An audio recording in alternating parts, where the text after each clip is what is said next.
میرے قدم ابھی مسجد میں داخل ہوئے ہی تھے کہ ایک بار پھر سسکیوں کی آواز نے مجھے چونکا دیا۔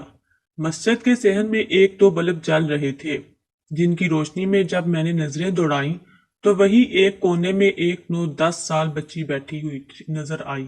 اس نے اپنا سر گھٹنوں پر رکھا ہوا تھا اور وہ بے تحاشا رو رہی تھی۔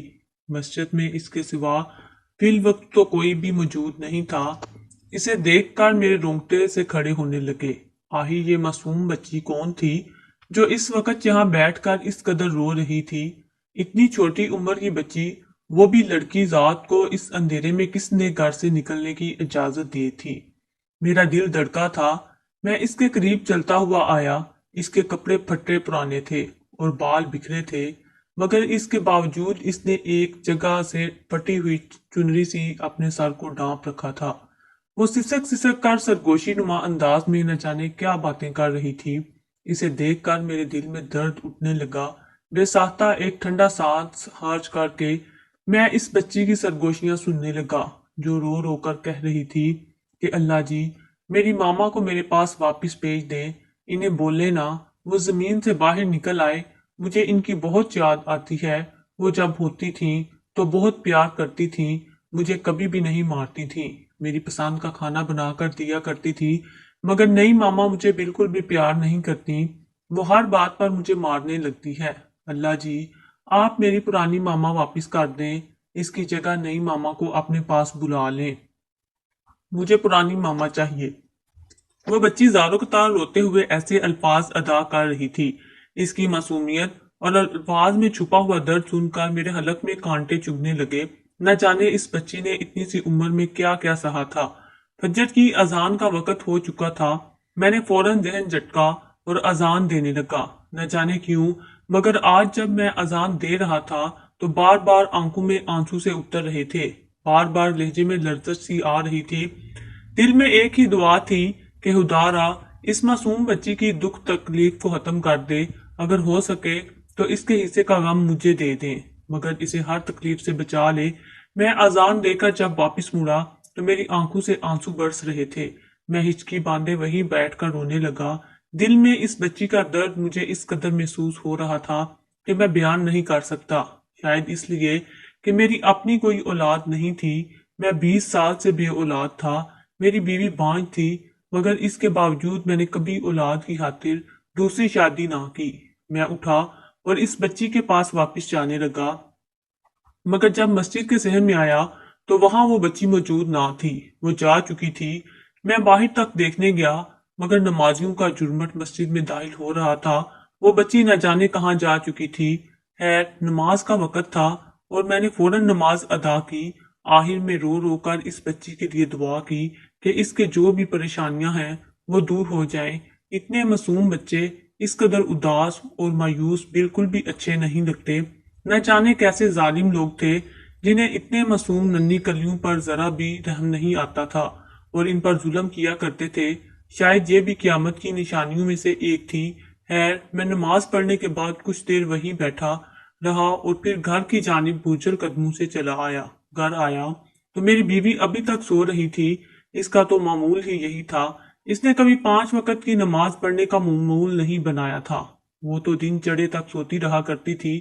میں نے اپنا اور بیگم کا ناشتہ بنایا اور پھر کام پر نکل گیا۔ سارا دن میرا دھیان اس بچی کی جانب ہی رہا تھا۔ مغرب سے پہلے میں کام سے چھٹی لے کر گھر آ چکا تھا۔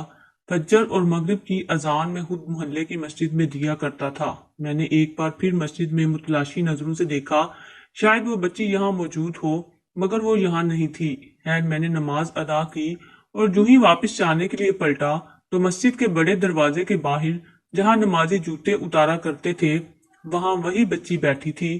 وہ اپنے پیر کے ترموں کو زمین پر لگائے بغیر بیٹھی تھی۔ اس کی آنکھوں میں آنسو تھے، وہ رو رہی تھی، بار بار اپنی آنکھوں میں آئے آنسو صاف کرتی اور پھر ایک نظر اپنے پیروں پر ڈالتی، بار بار دیکھتی جہاں پیروں کے نیچے سرخ اور سیاہ نشان بنے تھے۔ ایسے لگتا تھا جیسے اس بچی کے پیر جلائے گئے ہوں اور ننگے پیر چل کر آنے کی وجہ سے اس کے زخموں میں مٹی جا چکی تھی۔ اس بچی کو جب میں نے اس حالت میں دیکھا تو میرے رونگٹے کھڑے ہو گئے، میری آنکھوں میں پانی ابھرنے لگا۔ وہ بچی اپنے ہی دھیان میں بیٹھی تھی اور اپنے پیروں سے مٹی صاف کرنے کی کوشش کر رہی تھی۔ اس کے زخم مٹی سے اٹھے ہوئے تھے، وہ درد سے سسک رہی تھی اور روتے ہوئے ایک بار پھر خدا سے بات کرنے میں مشغول تھی۔ وہ ایک نظر مسجد کے اندر ڈالتی اور پھر دروازے کے سہارے وہیں پر بیٹھ کر اپنے پیروں کو دیکھتی اور روتے ہوئے کہنے لگی، اللہ جی، آج میں آپ کے گھر کے اندر نہیں آ سکتی۔ اماں کہتی تھی مسجد اللہ تعالیٰ کا گھر ہوتا ہے، میں آج ان پیروں کے ساتھ مسجد میں داخل نہیں ہو سکتی ورنہ آپ کا یہ گھر آلودہ ہو جائے گا۔ آپ میری بات یہیں سے سن لیں، میری دعا کو قبول کر لیں، مجھے اور کچھ نہیں چاہیے۔ جیسے ہی میرے پیر ٹھیک ہو جائیں گے میں دوبارہ مسجد کے اندر بیٹھ کر آپ سے دعا مانگوں گی۔ اس بچی کی معصومیت بھرے لہجے میں اس قدر درد تھا کہ میری آنکھیں چھلک پڑیں۔ وہ بچی اتنی معصومیت سے اپنے اللہ پاک سے دعا مانگ رہی تھی کہ میرا دل بھر آیا۔ کس قدر پاکیزہ لہجہ تھا، نہ کوئی منافقت تھی نہ ہی کوئی لالچ، بس وہ ایک ہی بات کہا کرتی تھی کہ اس کی ماں کو اللہ تعالیٰ واپس لوٹا دیں۔ وہ ایک بار پھر روتے ہوئے کہنے لگی، میری امی کو بول لینا کہ وہ قبر سے باہر آ جائیں، وہ زمین سے باہر آ کر دوبارہ میرے پاس رہنے لگے۔ ان کے بغیر تو مجھے نیند بھی نہیں آتی، نہ میری دوسری امی نے مجھے کھانا دیا ہے، میں بھوکی پیاسی بیٹھی رہتی ہوں اور وہ مجھے بات بات پر مارتی رہتی ہے۔ آج بھی اس نے مجھے جلدی جلدی سارے گھر کے کام کرنے کو کہا مگر میں کر نہ سکی کیونکہ میری طبیعت خراب تھی۔ میں تو ابھی چھوٹی سی بچی ہوں، بڑے بڑے کام جلدی جلدی نہیں کر سکتی، مگر اس کے باوجود میری نئی ماں نے مجھے بہت مارا اور پھر اپنے پاس بٹھا کر جلتے ہوئے کوئلے میرے پیروں پر لگائے اور بولی کہ اب تو تیز بھاگ بھاگ کر کام کیا کرے گی ورنہ ان کوئلوں کو تیرے پیروں کے اندر دنسا دوں گی۔ مجھے بہت درد ہوا تھا، میں چلاتی رہی تھی مگر میری مدد کو کوئی بھی نہیں آیا۔ میری اماں نے میرے دونوں پیر جلا دیے، مجھے بہت درد ہو رہا ہے، آپ میری امی کو واپس لوٹا دیں اللہ جی۔ میں اس بچی سے کچھ دوری پر کھڑا اس کی ساری باتیں خاموشی سے سن رہا تھا۔ میرے آنسو بہہ کر میری داڑھی کو بھگو چکے تھے مگر میں اس بچی کے پاس نہ گیا کیونکہ میں جاننا چاہتا تھا کہ آخر وہ رہتی کہاں ہے۔ کچھ دیر بعد وہ بچی اپنی جگہ سے اٹھی اور بامشکل لڑکھڑاتے ہوئے وہاں سے جانے لگی۔ وہ بہت ہی مشکل سے چل پا رہی تھی کیونکہ اس کے پیروں کے دونوں تلوے زخمی تھے، مگر اس کے باوجود اس بچی کی خدا سے محبت کو میرا سلام تھا جو اتنی چھوٹی اور معصوم تھی کہ خدا سے بات کرنے کے لیے، اپنے ہی دکھ سنانے کے لیے مسجد تک آیا کرتی تھی۔ شاید اس کی سوچ ابھی تک یہی محدود تھی کہ خدا کا گھر مسجد ہے، اس لیے وہ صرف مسجد میں ہی اپنے بندوں کی پکار سنتا ہے۔ خدا تو ہمارے شہر سے بھی زیادہ قریب ہے، اور اگر وہ دل میں بھی خدا سے ہم کلام ہوتی اللہ تعالیٰ اس کا ہر دکھ سن لیتا، مگر وہ معصوم بچی تو اتنی تکلیف اٹھا کر چلتے ہوئے مسجد تک آئی تھی تاکہ خدا سے اپنے دل کی بات کر سکے۔ میں اس بچی کا پیچھا کرتا رہا اور وہ چلتے چلتے ایک گھر کے پاس آ کر رک گئی۔ وہ گھر ہمارے گاؤں کا ہی ایک گھر تھا۔ وہ بچی اس گھر کے باہر آ کر بیٹھ گئی۔ اس نے دروازہ کھٹکھٹانے کی کوشش نہیں کی تھی، شاید اس لیے کہ اندر موجود شخص ایک بار پھر آگ بگولا ہو جائے گا۔ میں اس سے کچھ دوری پر کھڑا یہ سارا ماجرا دیکھ رہا تھا کہ تبھی دروازہ کھلا اور ایک عورت باہر نکلی، انتہائی موٹی اور بھاری بھرکم جسامت کی مالک عورت، جس کے تیکھے نقوش اور ماتھے پر پڑے بال اس بات کی نشانی تھے کہ وہ انتہائی صفاک دل ہے۔ صفاکی اور ظلمت تو جیسے اس کے چہرے سے چھلک رہی تھی۔ شاید وہ اس معصوم بچی کی ماں تھی۔ اس نے جیسے ہی اس بچی کو گھر کے باہر دیکھا تو وہ تیوری چڑھائے اسے دیکھنے لگی اور پھر کمر پر ہاتھ رکھ کر بولی، کہاں مر گئی تھی تو؟ کیا تجھے پتا نہیں تھا کہ گھر کے کام بھی آ کر کرنے ہیں؟ روزانہ جانے کہاں نکل جاتی ہے؟ تیرے باپ کو تیری شکایت اب لگانی پڑے گی۔ اس لڑکی نے جب یہ سنا تو کانپ کر رہ گئی اور روتے ہوئے کہنے لگی کہ میں تو مسجد کے باہر گئی تھی، میں تو روز اللہ تعالیٰ سے بات کرنے جاتی ہوں۔ اس عورت نے اس کی بات کا کوئی جواب نہ دیا اور اسے بالوں سے گھسیٹ کر اندر لے آئی۔ دروازہ بند ہو چکا تھا جبکہ میں باہر کھڑا اس عورت کی صفاکی دیکھ رہا تھا۔ کچھ دیر بعد اندر سے چیخنے چلانے کی آوازیں آنے لگیں۔ وہ عورت اس بچی کے منہ پر ہاتھ رکھ کر اسے اونچی آواز نکالنے سے سختی سے منع کر رہی تھی۔ میں کتنی ہی دیر دروازے سے کان لگائے یہ سب سنتا رہا۔ مجھے اب ہر ظلم کی تصدیق ہو چکی تھی۔ میں خود گواہ تھا اس عورت کی صفاقیت کا۔ کچھ دیر بعد بچی کے رونے کی آوازیں آنا بند ہو گئیں تو میں فوراً اپنے گھر کی جانب چلا گیا۔ آج مجھے گھر آنے میں کافی دیر ہو چکی تھی۔ جب بیوی نے وجہ پوچھی تو میں نے فی الحال کچھ بھی نہیں بتایا اور بات کو ٹال کر سونے کے لیے لیٹ گیا۔ میری آنکھوں سے نیند تو کوسوں دور تھی، مجھے بس اگلی صبح کا انتظار تھا۔ مجھے جو کچھ کرنا تھا میں سوچ چکا تھا۔ جیسے ہی اگلی صبح ہوئی تو میں وقت سے پہلے ہی مسجد کی جانب جانے لگا تھا کہ اگر وہ بچی وہاں موجود ہو تو میں اس سے بات کر سکوں۔ میں جو ہی مسجد میں داخل ہوا تو مسجد میں اس وقت کوئی بھی نمازی نہیں آیا تھا۔ اذان ہونے میں ابھی آدھا گھنٹہ باقی تھا۔ میں نے جب مسجد میں داخل ہو کر دائیں بائیں نظریں دوڑائیں تو وہی مسجد کے ایک کونے میں مجھے وہ بچی نظر آئی جو فرش پر لیٹے ہوئے سو رہی تھی۔ شاید وہ بچی ساری رات یہیں موجود تھی۔ میں دھیرے سے چلتا اس بچی کے قریب آیا۔ اس کے چہرے پر تو برسوں کی تھکان تھی، گویا وہ کتنے ہی دنوں بعد آج ہی سکون سے سو رہی تھی۔ اس کے چہرے پر نیل پڑے تھے، جیسے کوئی اسے بے تحاشا چہرے پر مارتا رہا ہو۔ اس کے بال بکھرے تھے، بالکل ایسے ہی جیسے ماں کے مر جانے کے بعد بچوں کا خیال رکھنے والا کوئی نہیں ہوتا۔ اس کے کپڑے بے تحاشا پرانے تھے اور جگہ جگہ سے پھٹے ہوئے تھے۔ شاید اس بچی نے اپنا جسم چھپانے کے لیے خود ہی داغے کی مدد سے پیوند لگانے کی کوشش کی تھی، کیونکہ وہ انتہائی بدے لگ رہے تھے۔ اس کی آنکھوں سے ابھی بھی آنسو جاری تھے اور کتنے ہی آنسو اس کی گالوں پر سوکھ چکے تھے۔ یوں لگتا تھا جیسے وہ بچی کتنی ہی دیر اپنے اللہ پاک سے باتیں کرتے کرتے یوں ہی لیٹ کر سو چکی تھی، جیسے ایک بچہ اپنی ماں کی گود میں سکون محسوس کر کے سو جایا کرتا ہے۔ وہ بچی گہری نیند میں تھی، مگر شاید میری موجودگی محسوس کر چکی تھی۔ میں اس سے کچھ فاصلے پر بیٹھا ہوا اس کی یتیمیوں جیسی حالت دیکھ کر رو رہا تھا، پھر خدا سے دعا کر رہا تھا کہ اس جیسے کتنے ہی لاکھوں بچے ابھی بھی دنیا میں موجود ہیں۔ یہ تو تیری بارگاہ میں آ جاتی ہے، مگر ایسی کئی بچیاں موجود ہیں جو شاید اس وقت سڑک کے کنارے یا کسی جھونپڑی کے باہر کچی زمین پر سو رہی ہوں گی۔ میں انہی سوچوں میں گم تھا کہ وہ بچی آنکھیں کھول گئی۔ جب اس نے اپنے سے کچھ دور میری موجودگی محسوس کی تو فوراً کانپ کر اٹھ بیٹھی اور اپنی آنکھیں مسلتے ہوئے مجھ سے دور ہو گئی۔ وہ خوف کے مارے کانپ رہی تھی۔ میں نے اس بچی کو یقین دلایا کہ میں اس کا بھلا چاہتا ہوں اور اس کی زندگی کے بارے میں سننا چاہتا ہوں۔ آخر وہ روز یہاں کیوں آ جایا کرتی ہے، اور وہ عورت آخر کون ہے جو اسے مار پیٹ رہی تھی۔ اس نے جب میرا لہجہ اور الفاظ سنے تو فوراً نارمل ہو گئی۔ آنکھوں سے آنسو بہنے لگے اور وہ روتے ہوئے کہنے لگی، کچھ ماہ پہلے میری امی کی موت واقع ہو گئی۔ میرے ابو تو چاہتے ہی یہ تھے کہ میری امی فوت ہو جائے۔ وہ فوت ہو گئی تو ابو اپنی پسند کی عورت سے شادی کر کے اسے گھر لے آئے۔ ابو کو مجھ میں کوئی دلچسپی تھی نہ ہی میری ماں میں۔ امی کے جانے کے بعد ہی انہوں نے فوراً نئی امی سے شادی کر دی۔ نئی امی نے آتے ہی مجھ پر ظلم کرنا شروع کر دیے۔ وہ مجھے بہت مارتی تھی۔ میں نے اتنے دنوں سے ایک بار بھی پیٹ بھر کر کھانا نہیں کھایا، کیونکہ وہ مجھے اپنی بچی ہوئی روٹی دیا کرتی تھی۔ وہ سارا دن مجھ سے کام کروایا کرتی۔ جب بھی مجھے وقت ملتا تو میں یہاں مسجد میں آ کر بیٹھ جایا کرتی ہوں اور اللہ تعالیٰ کو اپنی فریاد سنایا کرتی ہوں اور یہی دعا کرتی ہوں کہ میری نئی امی کو پاس بلا لے، کیونکہ وہ مجھے اچھی نہیں لگتی۔ مجھے بس اپنی پرانی ماں واپس چاہیے۔ وہ بچی روتے ہوئے اپنے پیر آگے کر کے مجھے دکھانے لگی جن پر اس نے اپنا دوپٹہ کاٹ کر باندھا ہوا تھا۔ وہ رو رو کر کہنے لگی کہ آج تو مجھے اللہ تعالیٰ سے بات کرنی تھی، اس لیے میں اپنے پیروں پر یہ دوپٹہ باندھ کر آئی ہوں تاکہ میرے پیروں کی مٹی مسجد کو آلودہ نہ کر دے۔ اس بچی کی معصومیت اور تکالیف سن کر میں ہچکی باندھے رونے لگا۔ وہ بچی میری محرم تو نہ تھی، مگر اس کے باوجود میں اس کے سر پر ہاتھ رکھ کر بے تحاشا رونے لگا۔ دل سے بس یہی بد دعا نکلی کہ خدا ایسے ظالم لوگوں کو غرق کرے جو اپنے معصوم بچوں پر ظلم و ستم ڈھاتے ہیں۔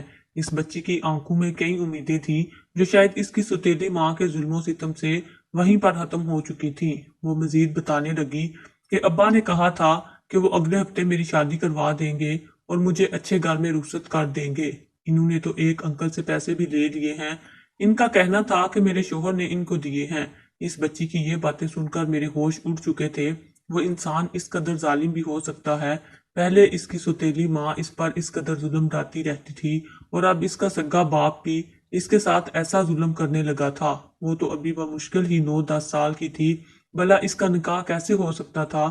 بس میں نے ٹھان لی تھی کہ میں اب اس بچی کو مزید یہاں رہنے نہیں دوں گا اور اسے اپنے گھر لے جاؤں گا۔ اس کو اپنی بیٹی بنا کر رکھوں گا اور اتنی ہی محبت اور پیار دوں گا جیسے یہ سوچا کرتی تھی اور جس اپنائیت کی یہ حقدار ہے۔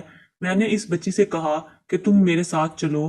میرے گھر رہو، میں اسے باپ پن کا پیار دوں گا اور میری بیوی اسے ماں جیسی محبت دے گی۔ اس لڑکی کے چہرے پر ایک دم سے خاموشی چھا گئی اور مجھے دیکھنے لگی اور بولی کہ میں ایسا کبھی نہیں کروں گی، میرے ابا مجھے جان سے مار دیں گے، میں اپنے اللہ سے پرانی ماں مانگ رہی ہوں، وہ آ گئی تو سب کچھ ٹھیک ہو جائے گا۔ میں نے اسے سمجھاتے ہوئے کہا کہ بیٹی، جو انسان دنیا سے ایک دفعہ چلا جائے اور مٹی کے نیچے دفن ہو جائے وہ کبھی بھی دوبارہ واپس نہیں آیا کرتا۔ دیکھو تم اپنے اللہ پاک سے دعا کیا کرتی تھی تو اللہ پاک نے مجھے تمہاری مدد کے لیے بھیج دیا ہے، اب تمہیں اسے خدا تعالیٰ کی رضا سمجھو اور میرے ساتھ میرے گھر چلو۔ مگر وہ بچی خاموش ہو گئی اور وہاں سے اٹھ کر گھر کی جانب جانے لگی۔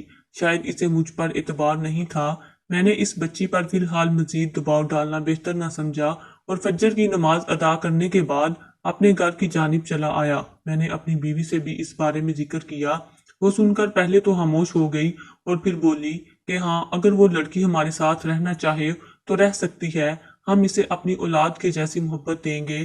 اس روز تو میں کام پر چلا گیا، مگر جب رات کو واپس آیا تو مجھے اس گھر سے چیخنے چلانے اور رونے کی آوازیں آنے لگی۔ اس معصوم بچی پر ایک بار پھر تشدد کیا جا رہا تھا۔ میں وہیں اس گھر کے باہر کھڑا ہو گیا۔ کچھ دیر بعد دروازہ کھلا اور شفاق دل عورت نے اس بچی کو گھر سے باہر پھینک دیا، گویا کسی کچرے کو پھینکا گیا ہو۔ وہ بچی منہ کے بل زمین پر گری تھی اور اس کا چہرہ زخمی ہو گیا تھا، اس کے ہونٹوں سے خون آنے لگا تھا، وہ بہت رو رہی تھی۔ میں آگے بڑھا اور اس بچی کو اپنی گود میں اٹھا لیا۔ وہ نیم بے ہوشی کی حالت میں تھی، اسے کچھ بھی سمجھ نہیں آ رہی تھی کہ وہ کہاں جا رہی ہے اور کون اس کے ساتھ ہے، وہ بس خدا کا نام لیے جا رہی تھی۔ میں اسے وہاں سے اٹھا کر اپنے گھر لے آیا اور اپنی بیوی کو سونپ دیا۔ بیوی نے جب اس کی یہ حالت دیکھی تو اس کی آنکھوں سے آنسو جاری ہو گئے۔ وہ بچی ابھی تک یوں ہی نیم بے ہوشی کی حالت میں تھی اور بخار سے تپ رہی تھی۔ میں نے اور میری بیوی نے فیصلہ کر لیا تھا کہ اب ہم یہاں نہیں رہیں گے بلکہ شہر میں شفٹ ہو جائیں گے۔ اسی رات ہم نے اس بچی کو اپنے ساتھ لیا اور اپنا تمام تر سامان اکٹھا کر کے راتوں رات لاہور کی جانب روانہ ہو گئے۔ ہم نے 2 دن میں ہی ایک اچھا سا مکان دیکھ کر لاہور میں اپنی رہائش بنا چکے تھے۔ اگلی صبح جب بچی کو ہوش آیا تو وہ حیران تھی اور خوف سے کبھی مجھے تو کبھی میری بیوی کو دیکھتی اور رونے لگتی کہ مجھے گھر چھوڑ کر آؤ ورنہ میری اماں مجھے بہت مارے گی، اتنی صبح ہو چکی ہے، مجھے تو اس کے گھر کے سارے کام کرنے تھے۔ میں نے اور میری بیوی نے اس بچی کو بہلایا اور سمجھایا کہ وہ اس حیوان صفت عورت کے چنگل سے نکل چکی ہے، اب وہ ہماری بیٹی ہے اور ہمارے ساتھ رہے گی۔ میری بیوی اس سے بہت پیار کرتی اور اپنی اولاد جیسا سمجھتی، میں بھی اسے باپ جیسی محبت دینے لگا۔ 1 ہفتے کے اندر ہی وہ ہمارے ساتھ خوش رہنے لگی۔ 1 ہفتے میں ہی میں نے اس بچی کے چہرے پر خوف ویرانیوں کو ہٹا کر خوشیاں ہی خوشیاں بھر دی تھی کہ وہ اپنی زندگی کا ہر دکھ درد بھول جائے۔ چند ماہ ایسے ہی گزر گئے اور ہماری زندگی تو جیسے خوشیوں سے بھر چکی تھی۔ وہ بچی اس دنیا کی طرف واپس لوٹ آئی تھی۔ اس کی خدا سے محبت دیکھ کر میری بیوی کا دل بھی عبادت کی طرف راغب ہونے لگا تھا۔ وہ دونوں بالکل ماں بیٹی جیسی لگا کرتی تھیں۔ وہ بچی میرے لیے انتہائی خوش قسمت ثابت ہوئی تھی۔ ایک روز دروازے پر دستک ہوئی تو باہر سے کسی فقیر کی آواز آئی۔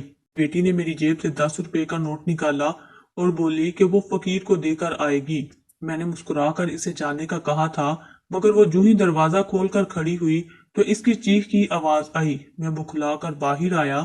میری بیوی جو پڑوس کے ہاں گئی تھی وہ ایک شخص کے ساتھ کھڑی تھی اور اس کے بال اس کے چنگل میں تھے۔ وہ میری بیوی کو بالوں سے پکڑے ہوئے اب میری بیٹی کی جانب ہاتھ بڑھا کر بولا کہ میں تم پر کیس کروں گا کہ تم میری بیٹی کو اغوا کر کے آئی۔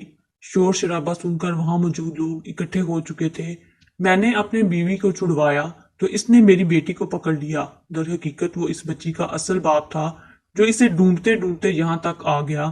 میری بیٹی جو بالکل کسی پھول کی مانند کھلی ہوئی تھی، اپنے حقیقی باپ کو دیکھ کر اس کا رنگ زرد پڑ چکا تھا۔ وہ پھر مجھے ذہنی مریضہ جیسی لگنے لگی تھی، وہ رونے لگی تھی۔ میں نے اس شخص سے اپنی بیٹی کو چھینا اور اسے تھپڑ مار کر بولا کہ کیس تو تم جیسے حیوانوں پر بنے گا جو ان بچیوں پر اس قدر ظلم کرتے ہیں۔ میں نے فوراً پولیس کو کال کی اور ساری حقیقت سے ان کو آگاہ کیا۔